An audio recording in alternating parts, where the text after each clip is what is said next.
Hello friends, मेरे स्पामिस्ट्री and astrology video channel पे आपका स्वागत है। तो आज हम एनालिसिस करेंगे सैंड का और चेक करेंगे इसमें क्या क्या नई चीज़ें हमें सीखने के लिए मिलती हैं। तो एज यूजुअल शुरू करूंगा फिंगर्स के एनालिसिस से, उसके बाद चेक करेंगे फिंगर्स की सेटिंग को, माउंट्स को, और सबसे लास्ट में हम चेक करेंगे लाइन्स को। इस तरह से पूरे हैंड का जो एनालिसिस है हम कंप्लीट करेंगे। तो चलिए मैं शुरू करने जा रहा हूँ, साथ साथ ड्रॉ करता जाऊँगा आपके लिए ताकि आपको समझने में कोई दिक्कत ना हो। दोस्तों, वीडियो शुरू करने से पहले आपको बताना चाहूँगा, यह जो नंबर आपको आपकी स्क्रीन के ऊपर नज़र आ रहा है, यह मेरा व्हाट्सएप नंबर है।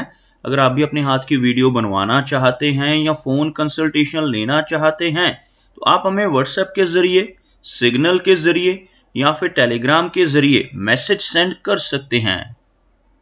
यहाँ पर आप देख सकते हैं इनकी जो हथेली है कुछ इस तरह से एक स्क्वायर शेप में नज़र आ रही है, जो इंडिकेट करती है एक हार्डवर्किंग टाइप की नेचर को। और अगर इनकी फिंगर्स को चेक किया जाए तो काफ़ी अच्छी लंबाई में और काफ़ी अच्छी थिकनेस में इनकी फिंगर्स नज़र आ रही हैं।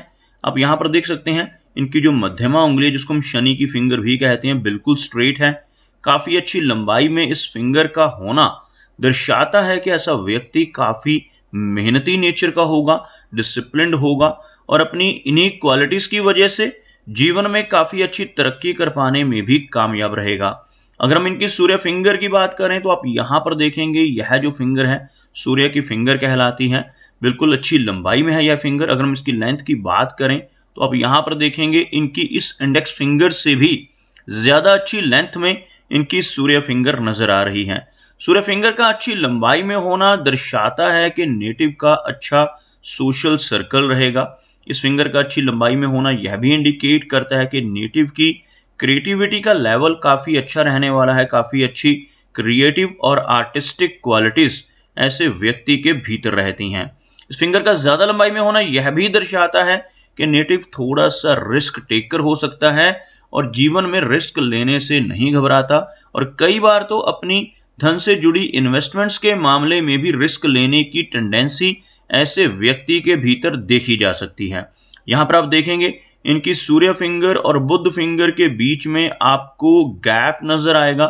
इस तरह का गैप इन फिंगर्स के बीच में होना दर्शाता है कि नेटिव काफ़ी ज़्यादा इंडिपेंडेंट स्वभाव का होगा।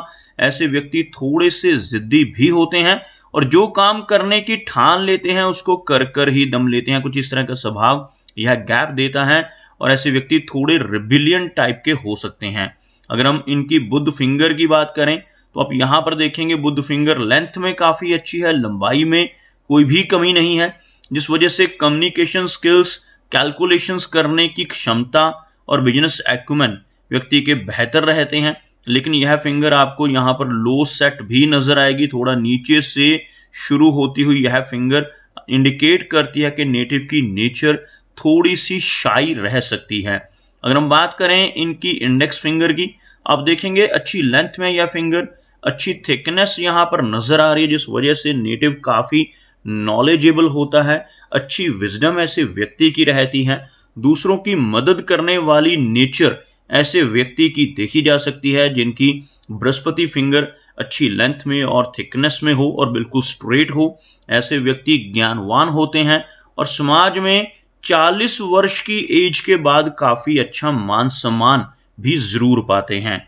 अगर हम बात करें इनकी फिंगर्स के ऊपर खड़ी रेखाओं की, आप देखेंगे यहाँ पर आपको कुछ इस तरह की छोटी छोटी खड़ी रेखाएं लगभग इनके सभी लोअर फैलेंजेस के ऊपर नज़र आ रही होंगी। ऐसी रेखाओं का होना इंडिकेट करता है कि नेटिव मिलनसार स्वभाव का रहेगा। दूसरों के साथ बहुत अच्छे से तहजीब से पेश आने वाली नेचर ऐसे व्यक्ति की देखी जा सकती है। चलिए आगे बढ़ते हैं और देखते हैं इनके सभी माउंट्स को, उसके बाद हम चेक करेंगे इनकी सभी रेखाओं को भी। तो अगर मैं यहाँ पर एक लाइन ड्रॉ करता हूँ तो कुछ इस तरह की एक रेखा बनकर सामने आती हुई, जिसमें इनका जो मरकरी माउंट है यह काफ़ी लो सेट है। सूर्य माउंट यहाँ पर थोड़ा सा मीडियम है, हल्का सा लो सेट सूर्य माउंट को भी कहेंगे, जबकि इनका शनि माउंट और गुरु माउंट काफ़ी हाई सेट और काफ़ी अच्छे नज़र आ रहे हैं। शनि माउंट यहाँ पर थोड़ा सा दबता हुआ भी नज़र आएगा। यह एरिया जो मध्यमा उंगली के नीचे का एरिया रहता है इसको हम शनि पर्वत कहते हैं। अगर यह माउंट दब रहा हो तो नेटिव को जीवन में काफ़ी उतार चढ़ाव देखने को मिलते हैं। ऐसे व्यक्ति को संघर्ष का सामना भी अपने जीवन में करना पड़ सकता है। जीवन में मेहनत अधिक रहती है, अपने कंफर्ट जोन से निकलकर ऐसे व्यक्ति को काम करना पड़ता है। अगर व्यक्ति के हाथ में एक लंबी और निर्दोष भाग्य रेखा हो तो जो संघर्ष है थोड़ा सा कम हो जाता है। यहाँ पर आप देख सकते हैं इनकी भाग्य रेखा तो अच्छी नजर आ रही है, लेकिन बीच में इस रेखा के भी ब्रेक नजर आ रही है। आपको दिखाना चाहूंगा ड्रॉ कर। यह इनके हाथ में भाग्य रेखा है, यह लगभग इस एरिया तक काफी अच्छे से नजर आती हुई। उसके बाद कुछ रेखाएं यहाँ पर इस तरह से भाग्य रेखा को काटती हुई नजर आएंगी और यह रेखा इस एरिया से दोबारा शुरू होती हुई, जिसके बाद यह आगे थोड़ी ओवरलैपिंग के साथ इनके शनि पर्वत पर पहुंच रही है। तो यहाँ पर जो दिक्कत नजर आ रही है इस एज में नजर आ रही है। लगभग यहाँ पर यह रेखा रुक रही है वो 36 की एज है। 36 की एज से लेकर 40 की एज तक लाइफ में संघर्ष अधिक रहेगा, क्योंकि उसके बाद से यह रेखा शुरू हो रही है, दोबारा से आगे अच्छी स्थिति में बढ़ रही है। तो 40 की एज के बाद जीवन में इनको अच्छी तरक्की दोबारा से देखने को मिलेगी। 36 से 40 की एज के बीच में संघर्ष अधिक रहने की संभावनाएं इनकी भाग्य रेखा दर्शा रही है। अगर आप इस एरिया को देखोगे तो यहाँ पर भी आपको काफी सारी खड़ी रेखाएं नजर आएंगी, जो यह इंडिकेट करती हैं कि नेटिव की ओल्ड एज में भी इनकम बरकरार रहती है। भले ही यहाँ पर कुछ ब्रेक्स हैं जिस वजह से कुछ अप्स एंड डाउन्स इनको अपने जीवन में धन से संबंधित देखने को मिलते रहेंगे। गुरु पर्वत की बात की जाए तो यह जो एरिया है बृहस्पति यानी गुरु का एरिया कहलाता है। उभरा हुआ बृहस्पति पर्वत अगर हथेली में नजर आए तो ऐसे व्यक्ति बहुत ही स्पिरिचुअल माइंडेड होते हैं, धर्म कर्म के काम करने वाले। साथ ही साथ अंगूठे के ऊपर इस तरह से अगर यव का साइन भी बन रहा हो, जिसको हम बुद्धाशाही कहते हैं, तो यह व्यक्ति को अच्छी सिक्स सेंस भी देता है। पूर्वानुमान की जो पावर है वो शक्ति है व्यक्ति के भीतर रहती है। आने वाली घटनाओं का पूर्वानुमान ऐसे व्यक्ति बाखूबी लगा सकते हैं। और इस माउंट के ऊपर आपको एक इस तरह से आड़ी रेखा नजर आएगी जो अधूरी है। अगर यह कंप्लीट हो जाए, यहाँ से और आगे बढ़कर यहाँ तक पहुंच जाए, तो इस तरह की रेखा को गुरु वलय कहते हैं। जिन लोगों के हाथ पे कंप्लीट गुरु वलय बनता है ऐसे व्यक्ति बहुत ज्यादा धार्मिक प्रवृत्ति के होते हैं। लेकिन अगर अधूरा भी बन रहा हो तो भी इसका प्रभाव रहता है।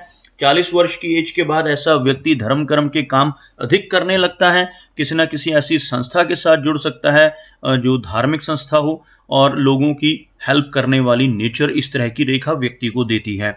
यहाँ पर आप देखेंगे एक रेखा बहुत ही बारीक जो इनकी लाइफ लाइन से निकलकर ऊपर की तरफ जाती हुई, और ऐसी ही कुछ ब्रांचेस आपको यहाँ पर भी इनकी जीवन रेखा के ऊपर नजर आएंगी जो लगभग 45 के बाद की एज में नजर आ रही हैं। इस तरह की रेखाओं को प्रोग्रेस लाइंस कहते हैं। ऐसे व्यक्ति की मिडिल एज के बाद काफी अच्छी तरक्की होने की संभावनाएं इन रेखाओं की वजह से रहती है। और अगर हम बात करें इनके सूर्य पर्वत की, तो यह एरिया यहाँ पर फ्लैट है, दब रहा है, जिस वजह से यश मिलने में कमी रहती है। यहाँ पर एक बहुत ही हल्की रेखाओं से फिश जैसी आकृति बनती हुई भी नजर आ रही है। इस तरह की आकृति बनने से नेटिव को मिडिल एज के बाद एक अच्छी पहचान समाज में मिलने की संभावनाएं बढ़ जाती हैं। अगर हम इनके मरकरी यानी बुध पर्वत की बात करें तो यह जो एरिया है आप देखेंगे लो सेट हो रहा है, लंबी मरकरी रेखा का अभाव है। आपको बताना चाहूंगा मरकरी रेखा हम किस रेखा को कहते हैं। यहां से कोई रेखा शुरू होकर सीधा यहां तक पहुंच जाए तो इस तरह की रेखा को बुध की रेखा या मरकरी रेखा कहा जाता है। ऐसी रेखा अगर हो तो व्यक्ति बिजनेस के माध्यम से खूब धन कमा पाता है, लेकिन यहाँ पर इस तरह की रेखा का अभाव और इस माउंट का थोड़ा सा दबना नेटिव के बिजनेस एक्यूमेंट को वीक करता है। थोड़ी शाई नेचर इनके भीतर रह सकती है। अगर हम बात करें यहाँ पर इनकी लाइन ऑफ हार्ट की, तो आप देखेंगे यहाँ से शुरू होती हुई इनकी हार्ट लाइन लगभग इस एरिया तक पहुंचती हुई एक आदर्शवादी पर्सनैलिटी को इंडिकेट कर रही है। इस तरह की रेखा होने से नेटिव काफ़ी केयरिंग नेचर का होता है, अपनी फैमिली की काफ़ी ज़्यादा केयर करने वाला होता है। और आप यहाँ पर देखेंगे कुछ छोटी छोटी इस तरह की डाउनवर्ड ब्रांचेस भी आपको इस रेखा में नजर आएंगी, और यहाँ पर एक आइलैंड जैसा चिन्ह बनता हुआ भी इस तरह के साइन अगर हार्ट लाइन पर बनते हों तो नेटिव को मिडिल एज के बाद ब्लड प्रेशर जैसी दिक्कत होना और 60s की एज में कोई और दिक्कत होने की, हार्ट से रिलेटेड प्रॉब्लम होने की संभावनाएं को बढ़ा देती हैं। अगर ऐसा व्यक्ति अपने खान पान के ऊपर ध्यान रखे तो इन प्रॉब्लम से बचा जा सकता है। अगर हम बात करें इनकी लाइन ऑफ माइंड की, तो आप देखेंगे इनकी जो माइंड लाइन है कुछ इस तरह से आगे बढ़कर थोड़ा सा झुकाव लेती हुई, लेकिन एक बहुत ही लंबी मस्तिष्क रेखा, इस तरह से थोड़ी सी झुकी हुई रेखा होने से नेटिव की जो थिंकिंग है वो काफ़ी अधिक रहती है, ओवर थिंकिंग रह सकती है। मेमोरी ऐसे व्यक्ति की काफ़ी अच्छी रहती है जिनके हाथ में एक लंबी मस्तिष्क रेखा मौजूद हो। इस तरह की रेखा होने से व्यक्ति को थोड़ा तनाव या स्ट्रेस की दिक्कत भी हो सकती है, क्योंकि ऐसे व्यक्ति पुरानी से पुरानी बातों को याद रखने की क्षमता रखते हैं, जिस वजह से थोड़ी एंग्जाइटी और स्ट्रेस रहने की संभावनाएं भी बढ़ जाती हैं। अगर हम बात करें इनकी लाइन ऑफ लाइफ की, तो आप यहाँ पर देखेंगे लाइफ की लाइन काफ़ी अच्छी लंबाई में है। लाइफ लाइन का अच्छी लेंथ में होना यहाँ पर इंडिकेट करता है कि नेटिव की जो एज है वो काफ़ी लंबी रहेगी। लगभग इस तरह की हाथ में लंबी रेखा होने से व्यक्ति की एज 75 से 80 के बीच में रह सकती है। और इस तरह की रेखा के साथ साथ एक और रेखा चल रही है जो व्यक्ति को एनर्जेटिक बनाती है। इस तरह की रेखा जिसे हम मंगल रेखा कहते हैं, जिनके हाथ में होती है, ऐसे व्यक्ति काफ़ी एनर्जेटिक होते हैं, भूमि के मामले में लकी रहते हैं। ऐसे व्यक्ति अपनी मेहनत के बलबूते पर अच्छी प्रॉपर्टी बना पाने में भी कामयाब हो जाते हैं। यहाँ पर मंगल पर्वत के ऊपर आपको इस तरह से एक तिल नजर आएगा और एक इस तरह का तिल यहाँ पर शुक्र पर्वत के ऊपर भी इस तरह के तिल होना अच्छा संकेत नहीं होता। मंगल पर्वत के ऊपर ऐसा तिल होने से नेटिव का गुस्सा काफ़ी अधिक रह सकता है और शुक्र पर्वत के ऊपर ऐसा तिल होने से फैमिली लाइफ से रिलेटेड दिक्कतें व्यक्ति को परेशानी देती हैं। और अगर हम यहाँ पर देखें इनके शुक्र पर्वत को, तो आपको यहाँ पर काफ़ी अच्छी रेखाएं नजर आ रही होंगी, काफ़ी ज़्यादा रेखाएं हैं। ऐसी रेखाएं होना थोड़े से नेगेटिव रिजल्ट देती हैं। ऐसी रेखाएं होने से फैमिली से जुड़ी चिंताएं व्यक्ति को बार बार परेशान करती हैं, मैरिड लाइफ में इंस्टेबिलिटी। और जब इन रेखाओं को काटने वाली रेखाएं भी मौजूद हों तो इनका प्रभाव काफ़ी अधिक हो जाता है। अगर हम बात करें इनके चंद्र पर्वत की, तो आप यहाँ पर देखेंगे जो मून का एरिया है यहाँ पर भी आपको कुछ रेखाएं नजर आएंगी। इस एरिया के ऊपर काफ़ी अधिक रेखाएं हों तो नेटिव को एंग्जाइटी से जुड़ी दिक्कतें परेशानी देती हैं। ऐसी रेखाएं होने से काफ़ी ज़्यादा शॉर्ट डिस्टेंस ट्रैवल भी व्यक्ति को अपने जीवन में करना पड़ सकता है। तो दोस्तों ये कुछ एनालिसिस थे इनके हैंड के बारे में और मेरी कोशिश यही रहती है कि सभी सवालों के जवाब एक ही वीडियो के थ्रू दे पाऊँ, लेकिन फिर भी कोई ना कोई चिन्ह या सवाल रह जाता है तो इनसे रिक्वेस्ट है कि अगर इनका कोई क्वेश्चन पेंडिंग है तो मुझे व्हाट्सएप पर मैसेज करें। मेरा वीडियो वॉच करने के लिए आपका बहुत बहुत धन्यवाद।